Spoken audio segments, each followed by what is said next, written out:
Hey guys, welcome back to today's video. Today is Wednesday, August 5th, 2020, and today I'm going to be taking a look at the 2020 election results from last night's primary. Sorry if the, hey guys, welcome back to today's video was late. It's just because the screen recorder, for whatever reason, lags out and it doesn't tell me when it starts recording, so I have to guess based off when the recorder starts playing. But looking at the results from last night, I'm using Decision Desk HQ. You can go ahead and find that at results.decisiondeskhq.com. They don't include Missouri's 1st district, so I have it up here. It's a pretty notable flip for the, progressive movement, not so much party-wise, but Cori Bush is a progressive candidate. She defeated William Lacey Clay. Pretty much, I would say that this is pretty substantial. The Democratic Party doesn't exactly worry about Missouri too much, so I don't think they would have focused too much money on this race, but this is very similar to an AOC underdog type story. Cori Bush was by all means an underdog. She was supposed to have no realistic shot at winning the House race here in terms of the primary. I mean, this is essentially the classic showdown of progressive versus centrist candidates. Granted, some progressive candidates have lost in the past. There are countless number of progressive candidates, even ones in my own district, that have failed to unseat an incumbent, which is why it's such a big deal that someone who, had a very well-known name in this district lost to a progressive activist. So that's pretty substantial. She will likely go on to serve in the United States Congress because this race is not competitive, at least district-wise, unless something changes fundamentally. But moving past that race, I would say this is good news for the progressive movement. I think Cori Bush definitely could be added on as a member of the squad. We're looking at progressive candidates winning in certain parts of the country and losing in others. I think the true big test will be in Massachusetts' Senate race. I do think that Ed Markey probably should win the election. He's the incumbent. There's no real reason why Joe Kennedy should be winning. He's not winning in the polls. So if Ed Markey does lose, then that'll be a huge upset, at least for the centrist wing of the Democratic Party. And then if Ed Markey wins, I think it's just back to normal. I don't think anyone would be surprised. But looking at the results from last night, we do have some bad news for the Democratic Party. Steve Watkins lost his Kansas 2nd District House of Representatives race primary on the Republican side. He is a Republican freshman, so this is his first time serving. Now he won't be serving again. Steve Watkins was charged with issues of voter fraud that pretty much completely rewrote the campaign here. The race, if he was the GOP nominee, would have made the House race a lot closer than it was before. Obviously, maybe not in the future, but Kansas 2nd was a pretty solid GOP district, and Jake LaTurner probably will go on to win the House race here. I don't see a reason why they wouldn't. Another notable race is the Maricopa County Sheriff GOP primary. Joe Arpaio, for whatever reason, loves to flaunt his name wherever he can. He's running for county sheriff despite having numerous allegations against him. I believe President Trump pardoned him a long time ago. His name hasn't been mentioned for quite some time, but he did run for Senate in 2018 and was pretty confident in his victory there, but he didn't win. So now he's running for county sheriff, and this is being discussed because it looks like it's a very close race between Jerry Sheridan and Joe Arpaio. This is going to be interesting, but it looks like it's going down to the wire. Literally 1,000 votes, less than 1,000 votes, separate the two candidates there. In Missouri, Missouri voted to expand Medicaid under Obamacare, so this joins a number of other states. So Missouri is at 53% of the state voted yes, and 46.77% voted no. If you look the countywide map, so many counties voted no, but the major cities and the major population centers voted yes. And unfortunately for a lot of these Missouri voters, I think a lot of them are, drawn down by the idea of Obamacare. A lot of these people in rural Missouri that would benefit from Medicaid expansion voted against it.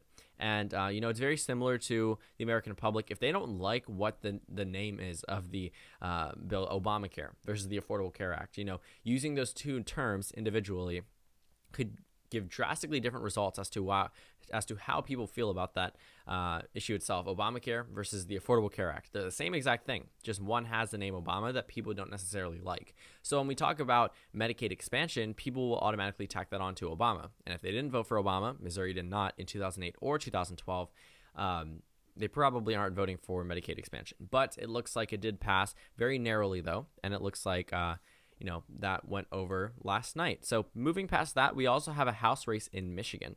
So Rashida Tlaib, I believe that's how you pronounce it, won her primary here against Brenda Jones. Brenda Jones is actually a former House of Representatives member here. I think that the Democratic Party, at least the centrist wing of the Democratic Party, was banking on Brenda Jones doing well, except they also failed to realize she's not the incumbent. And when, Rashida Tlaib came in, there was a huge push for progressivism across the country. And also, there sort of is now. Ever since Bernie Sanders lost the Democratic primary, progressive activists have been pushing individual House and Senate primaries because they know that if they don't have a progressive person at the top of the ticket and there aren't any progressive members in Congress, nobody's going to be fighting for them. So if we're looking at these House races, a lot of money was poured in both sides, both Brenda Jones and actually just for Democrats in general all across the country.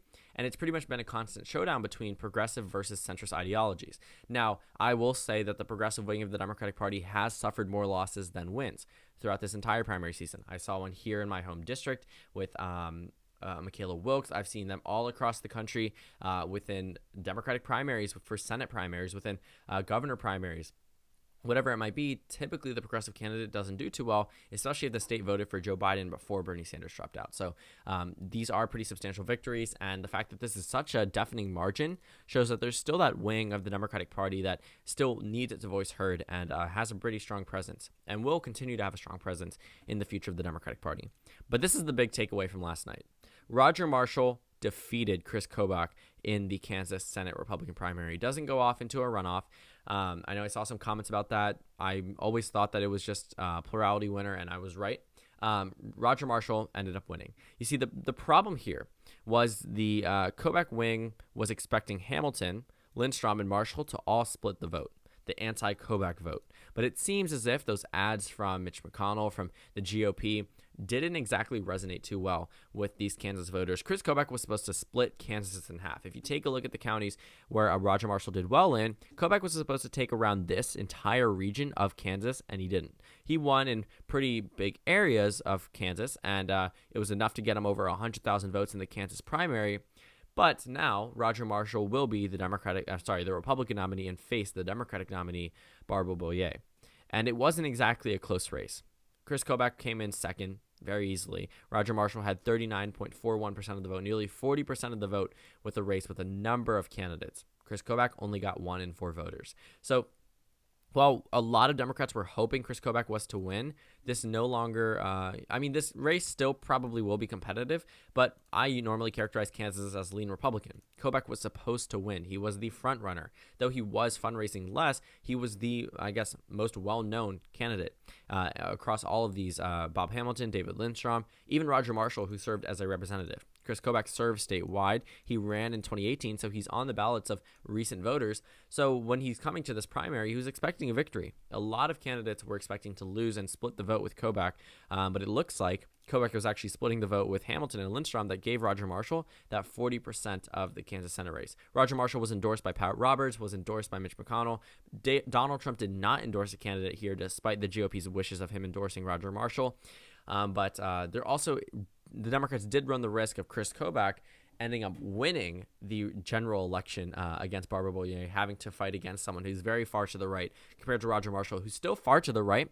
Undoubtedly, it's Kansas, but definitely will be a little bit more lenient in terms of his voting than Chris Kobach was. And I think now, looking at this race, Kansas, what normally is considered a competitive race, will probably be moved back into the likely, possibly even safe column for the Democrats. So it looks like Kansas no longer is a state that the Republicans need to completely defend their turf. I know polling data indicated that Barbara Boyer and Roger Marshall are neck and neck. However, in that same poll, it left 19% of voters undecided.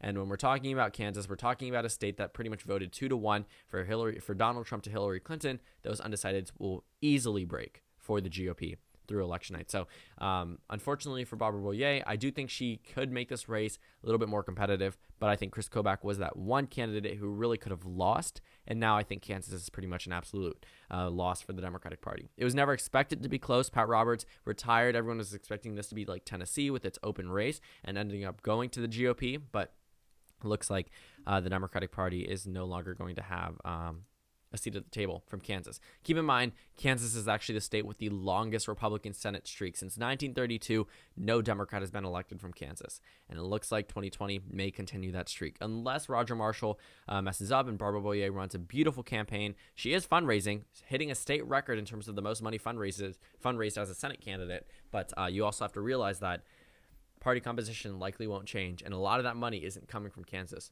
It's coming from out of state. Same thing with Kentucky Senate race in Alabama. A lot of the money that these Democratic candidates are raising, South Carolina is also a perfect example, is from it's from donors outside of the state, which doesn't exactly correlate with votes inside the state. So they can spend as much money as they want. The $7.8 million Barbara Boyer raised in Kansas, they could spend that in Kansas, but obviously they probably have to. But there is no real indicator that this race will be super competitive. But only time will tell. So thank you guys so much for watching this video. Make sure to comment down suggestions below. Subscribe on the left if you haven't already, and check out the Instagram and Twitter, and also the Discord link in the bottom left of the screen. Also on your screen, there's a video that you can go ahead and watch, and then a playlist for my 2020 Senate election videos. I actually have a Kansas Senate race up one, so you can go ahead and check that out in the playlist. Again, thank you guys so much for watching, and I will see you all later today.